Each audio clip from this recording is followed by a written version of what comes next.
Welcome to Building My Legacy podcast. This podcast is designed for leaders and entrepreneurs who want to leave a legacy and will provide strategies that focus upon key elements for legacy creation, determining your desired impact and its benefit, increasing your legacy's reach by engaging key stakeholders, planning, prioritizing, and executing.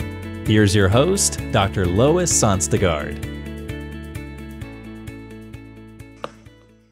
Welcome, everybody, to our Building My Legacy podcast today. Today, I'm with Reynolds. He is, I have to put my glasses on, he is partner and chief solutions architect at Zip Tec, a software development consultancy focused on helping businesses build custom software. They help growth companies, enterprises, and visionary firms solve their core business objectives. And boy, don't we have a lot of core business objectives we're going to have to work on now coming out of our pandemic. Ian has spent the better part of his career in consulting and has served in diverse industries such as finance, oil, gas, retail, field services, midstream energy, healthcare, pharmaceuticals, and the list goes on. So he has a great deal of experience. And his background and what he really wants to talk with us about is the opportunities that come based on custom software design. So tell us a little bit about Zibtek, Ian, and then we'll go into what does that really mean and how do people use your information and what does it mean for us at various levels in our business lives. You bet. Well, first, thanks for having me on. I really appreciate it. And it's great to be with you today. So really, one of the things that we try to help our clients understand and help folks who are sort of running existing businesses understand is that the internet is still reshaping the way people do business. It's really disrupting things continually because new technologies, which you would have assumed have been created already, are actually still in the process of being developed. And so there's going to be a long period of continued disruption for existing businesses.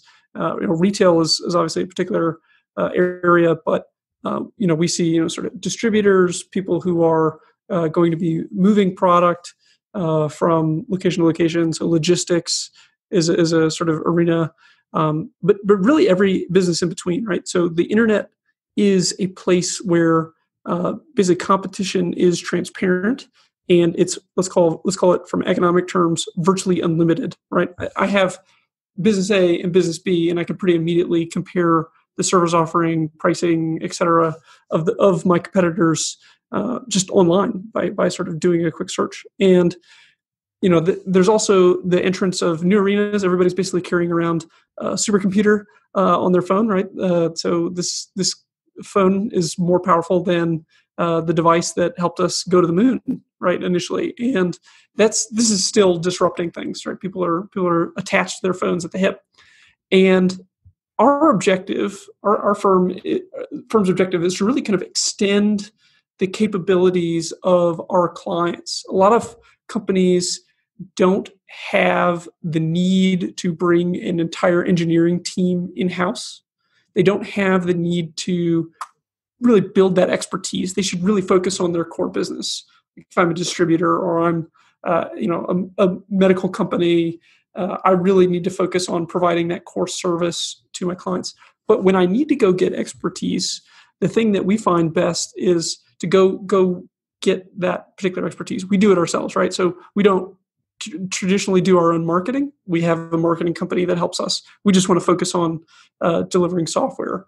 We have a company that basically provides us certain operational services. We don't want to focus on those operational services. We really just want to focus on developing solutions for businesses that help solve their problems.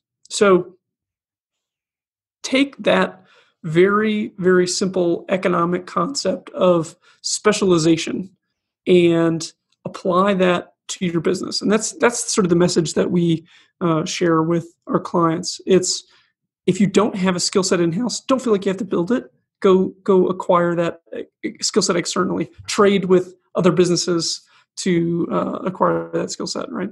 And so we're the engineering service provider, right? We have every layer of the technology stack. We have DevOps and network support. We have the back end engineering, right? So they're really kind of doing the core programming. We have that front end, kind of dealing with the UI and those components. And then we do have sort of design elements as well as sort of the project management circling all of that to help facilitate either a particular role that a company has or the entire software development lifecycle for a company. I think one of the things that I am fascinated by is what you just said relative to focus on what you're specialized in. Don't try and be everything. Right. Because I think one of my observations is coming out of this COVID experience, people are going to need to be incredibly agile, versatile, flexible, adaptable. You can't be if you're burdened down by trying to do everything. Right. And so I'm fascinated by your decision to have done so. Was that a difficult decision on your company's part, or how was that to find the right partners to work with? So we used a very iterative approach, right? Let's just talk about marketing, right? So in marketing, we recognize that you can't lean on just one thing because if it works until it doesn't, is sort of the marketing analogy. And we wanted to build basically our foundation for our building based on for our company being the building, based on several things where we could have basically multiple points of failure and not everything's going to come tumbling down. So we said, here's our budget for this problem, and then said, okay, let's splice it up into a number of pieces and then test, and the things that don't work over a reasonable period of testing, let's eliminate and keep focusing on the things that do work, and then allocate some amount of budget towards testing new things. And by doing that, both in our business and let's say in particular for marketing and certain operational components, we're able to fail faster is really sort of the process. And we do a lot of work for let's say probably about 30% of our clients are small businesses or startups, and they have the problem of bringing something unique to market that doesn't exist or is unique to their business because they're maybe a small business and what they're trying to solve for doesn't exist in the marketplace. And that same sort of process of taking little pieces, parts, and then sort of combining them, as opposed to trying to say, hey, I know exactly what the customer wants, let me build that, is a much better approach. It's also much safer and costs much, much less. You talk a lot about automation. Automation has become so much a part of our lives. Talk about that a little bit, please, because I think it gets blurred with artificial intelligence. There's a point where one maybe moves into the other. But if you would speak to that, please. Sure. So we look at, as an engineering firm, we look at all problems as things that should ultimately be made as efficiently or be executed as efficiently as possible, right? We don't want to do the repetitive work like build a login screen or build build certain components of an application over and over again. That's just not efficient, right? So we keep certain internal sort of repositories available of our own code that we can reuse. That's not quite automation, but the idea is you have a process in place that you are going to execute very quickly so that you're not redoing manual work. And a lot of our clients are actively looking to use software to solve a problem that is just like, hey, I have Becky, she's human resources, really, really helpful, but the problem is she's moving items from system A to system B and then sometimes to system C. If we could just pass the records from A to B to C in an automated fashion, I have 20 more hours of Becky's time a week, and she can then go focus on this higher order problem that couldn't be automated, right? HR solutions providing for the organization. And so we do a lot of integration work where we have systems talk to each other. But effectively, we're trying to remove as much as possible the kind of repetitive, standard human elements to allow people to free up and focus on things that really are going to push the needle. And in a lot of cases, and for most businesses, it's actually customer service is the thing that gets prioritized as you're able to free up from some of these operational activities. You can spend much more time focusing on the KPIs for what does it mean for really, really high customer satisfaction by just eliminating as many small idle processes as possible. Be it inbound leads coming in, sort of capturing that in a CRM, or data movement, 50 other things. For you, who's your ideal client? Ideal client is someone who doesn't necessarily need a engineering department in-house. They really want to focus on their core business as opposed to developing the competency across all of those sort of technology layers that I talked about. It's really looking for a sort of partner to solve that problem and partner with them for a long term to provide those resources. So that's client number one. Client number two is somebody who they do have a product, they have something that they need to develop, and they have a really realistic 2 to 5 year timeline for getting that developed, supported, maintained, et cetera. Those are our primary clients. So those are companies that are somewhat established versus startup, or am I wrong? No, I think that's correct. So our group of clientele is probably like 20 to 35% startup and let's call SMBs, very small businesses. Then probably about 60% of the work we do is for mid-sized businesses. And then we do have a couple enterprise clients. So you see Google and Adobe behind me. Those are case studies that we have. We've been with Adobe for 5 years, Google for about 3. And so those are a smaller portion of what we do in relative terms to the number of projects that we execute. So tell me, when a company is looking at their next steps and what they want to automate, is there a thought process that they should be going through as they make that evaluation and think about outsourcing? Sure. So the question they should be asking themselves is really related to opportunity cost, right?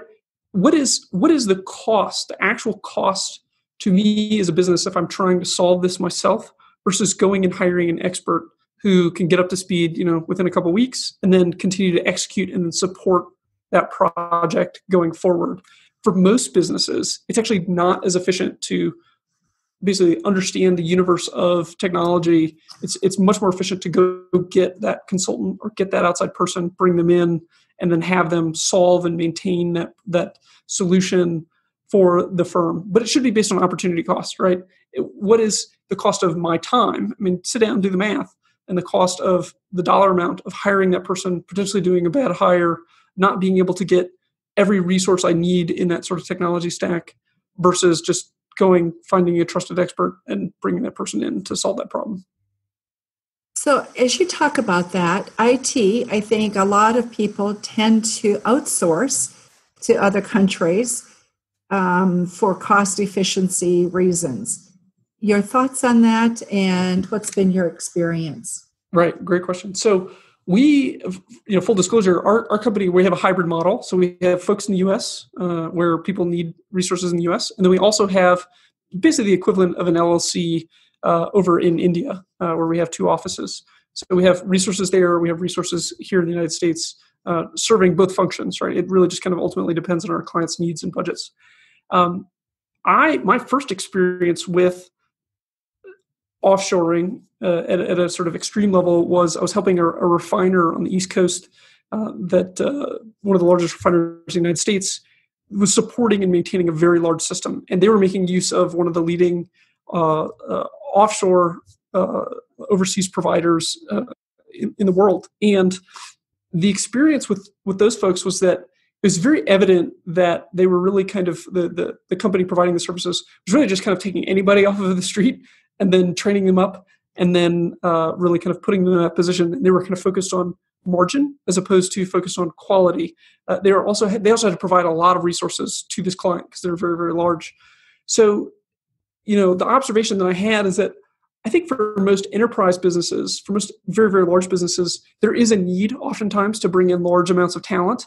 The quality of that talent is going to be very varied, right? You're going to have stratifications of talent, but obviously if you need to move large numbers of folks in, it can be very helpful. But for most businesses, that's actually not going to work. For most businesses, you are going to need really, really exceptional talent, experienced talent that is going to be able to come in, problem solve, and then actually develop a solution that's going to help you. So I saw a statistic, and I don't know if this is true, it may have changed, but about 60% of the software in the United States is actually being sourced in terms of development from overseas countries, right? The cost is lower, significantly lower than hiring an engineer in the United States. And domestically, we're not producing enough engineers in the US to keep up with demand. The demand is there, we're just not producing enough out of universities and other institutions to really keep up with that demand. So by necessity, companies have to look outside of themselves. And so we as a company have been providing sort of this mixed hybrid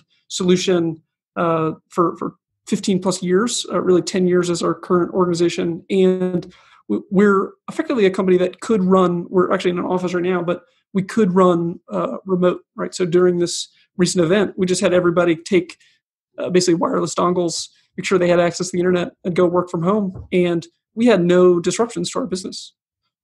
Amazing. I've started doing some research on companies, looking at what the experience has been, and it's been really varied. It bifurcated really between those who are having your experience, not impacted at all, or been busier than ever before.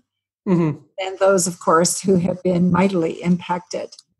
And so having that capacity to be able to move home or to work from anywhere is huge, isn't it? And I think coming out of this, that's going to be one of the issues that we're going to deal with is right. What's the cost of all this office space, and are we better having some people working from home? Tell me, what do you envision automation to look like, say in 10 years down the road? How will that change our workplace and what we do? Yeah, I think one of the things that we're seeing, and not only seeing, but also helping to facilitate, is that there are many, many off-the-shelf products that exist for core business functions, CRM, things like Try On Course, which is an automation product for sales and marketing. There's lots of products that are sort of becoming available, and I think you're going to see a tighter integration between virtually anything that you want to occur or want to purchase for your business. And the result is you really just are going to need to pick a number of off-the-shelf softwares that solve your problem, integrate them, and then focus on those two things I sort of talked about, right? Customer service, and then the customer experience, and then the quality of your product. So automation, in my view, is going to really make it so that you're going to have engineers like ourselves on the back end building those connections. And that's what we've been doing actually for a number of clients for many years. But what the business consumer is going to be able to do is they're going to be able to say, hey, I just want these two systems to talk to each other. I'm going to click a few buttons, and then that information is going to pass to and amongst each other. So I think we're going to see more of that. I think automation is going to increasingly, have a sort of a semantic element. So on your phone, if you've responded to somebody via text, it's very likely that you've seen a pre-populated, reply for, hey, here is, yeah, I'm doing fine, or yeah, whatever. Well, take that across billions of devices, and you've actually really rapidly facilitated much faster communication for the entire planet. And I think you're going to see a lot more sort of these semantic elements where we're going to sort of accelerate communication and data sharing, as well as the ability to sort of look across an index to get information that we need. What are the biggest mistakes companies make as they make their decisions about what they're going to do and what they choose to do? Yeah, I think it's traditionally, based on our experience, at least as it relates to the IT field. I'm not going to say sort of speak broadly, but I'll speak to the IT field. I think it's traditionally underestimating that you actually need a team to accomplish your objectives, you don't get the ultimate solution you need by hiring like one person who, you may think is a stud, because there's no way that you can possibly understand the entire universe of software development and have a resource that's able to perform equally across all of sort of those levels. Now, I'm not saying there's not exceptional people out there, but I am saying that it is really helpful to have people who have specialties, even within the IT field, to solve problems, because it's too hard and too complex to have one person sort of build an entire solution. I think there's a certain amount of comfort you have to have with yourself to do that. You have to be, it's a different kind of leader in a sense. It's going from being that leader who was everything to everybody and who could touch every piece and felt confident, to now a leader who is more the conductor of an orchestra, right? Mm-hmm. You've got to know what the music will do and how it will play based on the instrument. But you don't need to know how to play the instrument. It's a different way of managing and leading. Correct. But and the thing you have to be smart about is, I think it actually comes down to sort of this emotional intelligence, people skills, right? Is the person that I have retained to serve me in that capacity being honest, being genuine, really serving my need? Are they looking out for my best interests? Right? So those sort of really fundamental skills actually become heightened when you go to outside parties. There's a different dynamic, I think, that comes into play when you're looking for outside trusted resources. I think one of the things that I'm fascinated by is I think we're going to need to create these allies, in a sense, amongst one another in order to be able to be efficient, because we can't afford to be everything. Right. And that alone is going to push people to need a lot of things like automation, ways of communicating. And those systems exist, but they need to be refined. Yes. Yeah, very much so. And I think some of that refinement is, kind of going back to one of the errors that we encounter, is that oftentimes, businesses, we find they say, well, this is exactly what the customer wants. It's this box in a bow, get it done, and they're going to love it. Well, they haven't sort of polled the clients. They haven't really gotten their feedback. They haven't gotten them in the tools or, integrating with that sort of business process to really understand how are they going to interact with it? How are they going to ultimately respond to these things? And is it really what they need? Is it going to solve their problem? And there's a tendency to sort of think that exactly what your clients want, your customers want, as opposed to putting out something that's a little more simple, testing, getting feedback, and then iterating over time. We do tend to make things more complicated, don't we? The other thing I think that is the challenge is people want sophisticated systems, but the challenge is, will I know how to use it? Right?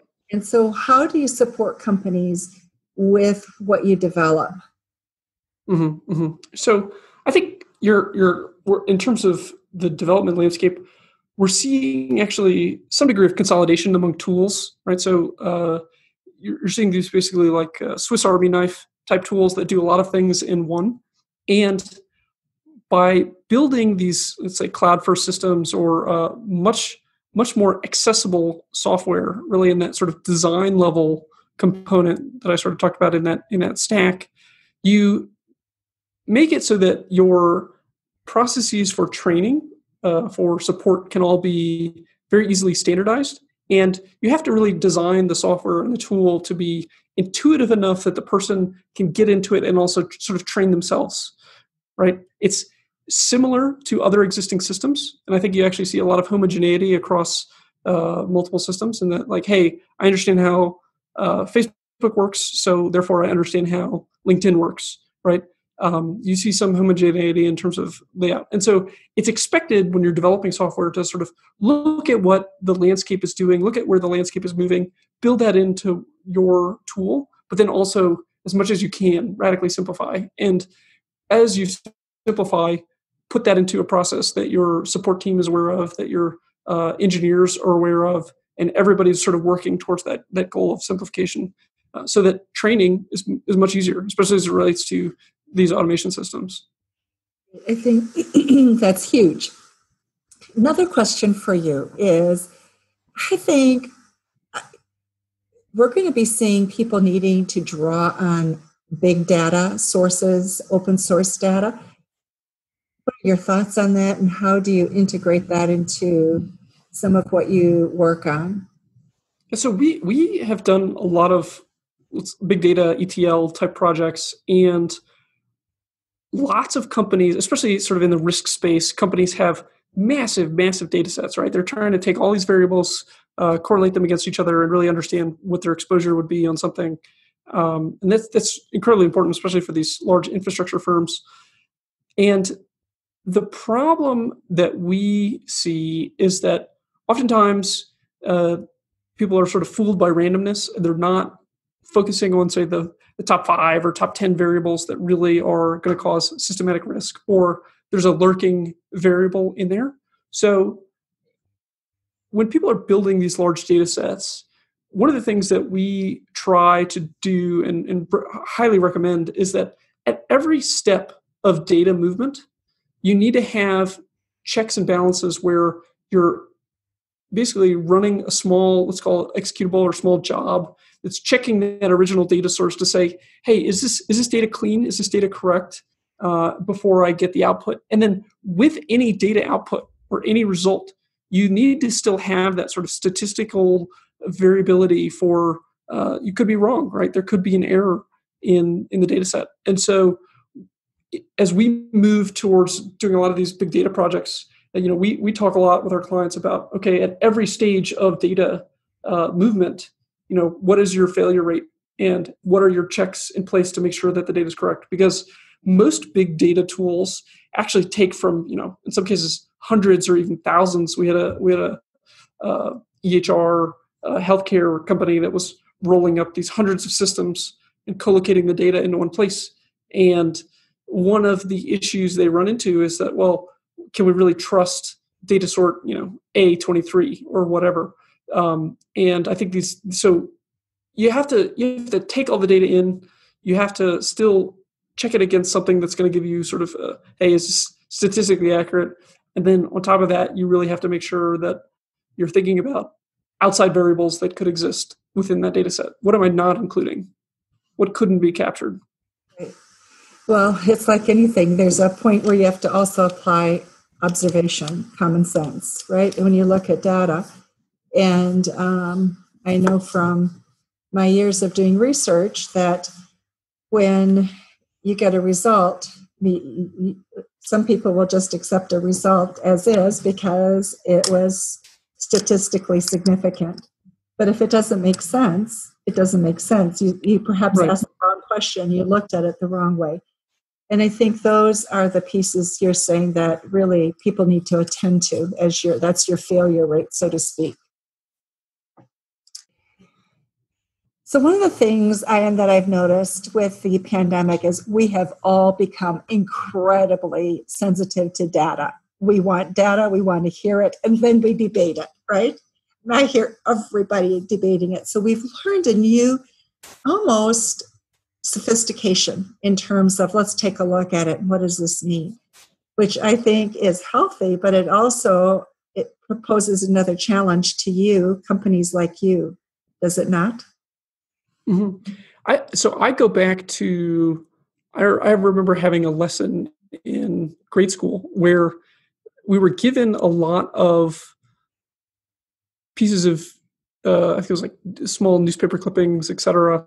And we actually had to discern what information was valid, what was an authoritative source, and what information actually moved us forward towards a specific conclusion. And so this was an exercise that we did. I remember doing it for a couple of weeks. I must have been like 10 or something. And the idea is that in life, you're going to have really confusing problems where you're going to have lots of superfluous information.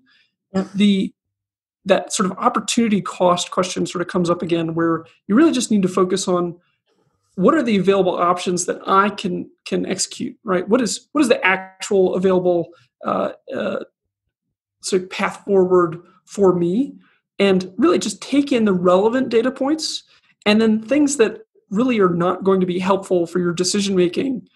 It'd probably be best to store somewhere, keep it, right? Maybe it's going to come up later, but don't basically try to put your decision making efforts around the entire data set. Really kind of keep it around the things that are going to most directly affect you. Say more than macroeconomic factors, look at the sort of microeconomics of your business. Wow. And we have spent a lot of time. We're almost out of time. But before we close, I want to know last minute thoughts, things that we haven't talked about that you really would like people to know about in terms of software, custom software design and automation, and the things that you do. Right. So I think the last thing I want to leave people with is that the world is accelerating in terms of the pace of technology development. It's moving faster than even the large enterprise firms like Google, Adobe, Facebook, et cetera, can really maintain, right? There are new technologies that are going to be emerging that are going to create new jobs, create new opportunities, create new things. So businesses that are not intentionally innovating, that are not intentionally working towards a goal, at least in whole or part, are going to find themselves behind in 5 to 10 years. And we as a company we say 10% of revenue we're putting towards an R&D budget. We've just decided on that. We've been doing that for a year and a half. And it's had remarkable changes that have affected our business in wonderful ways that we sort of didn't anticipate. But it's our expectation that companies that do not intend to innovate and do not intend to move forward, at least sort of programmatically, systematically, are going to find themselves very much behind the curve of their competition in the next 3 to 5 years. Yeah, I think that is so true. But putting that money aside is tough. It's tough. And I think people are going to be challenged with that coming out of this, because they're going to look very carefully at where every dollar is spent. And it was interesting as we were talking a little bit before we began about Andrew Carnegie's observations coming out of 1917 and the economic collapse that followed. And he said the people who really did well were those who looked at everything that happened, every problem, and saw opportunity, positive opportunities, not the negative limitations of what others were seeing. And so part of what I'm hearing with what you're saying with R&D is that's part of that, is you really looking at how can you find opportunities. Mm-hmm. Yeah, I think our approach has been, now is actually the time to invest, even though while it's harder and it seems like the opposite thing to do, now is the time to invest, because most certainly a lot of companies are going to pull back just out of fear and uncertainty. But if you're investing now and people are not going to sort of restart investing towards innovating in their business for, let's say, a year or two, or until they really have a clear picture, you're going to be a year or two ahead of them. So that's exactly the sort of observation that we have. And it's been wonderful to have you with us on Building My Legacy podcast today. And we will be sharing your information with our audience on various platforms. But thank you so much, because I do think automation is going to be more and more a part of our lives. Like it or not, it's here to stay. Right. Well, thank you very much for having me. I really appreciate it. Thank you. You've been listening to Building My Legacy podcast with Dr. Lois Sonstegard. To book your appointment with Dr. Sonstegard, visit www.buildtomorrow.com.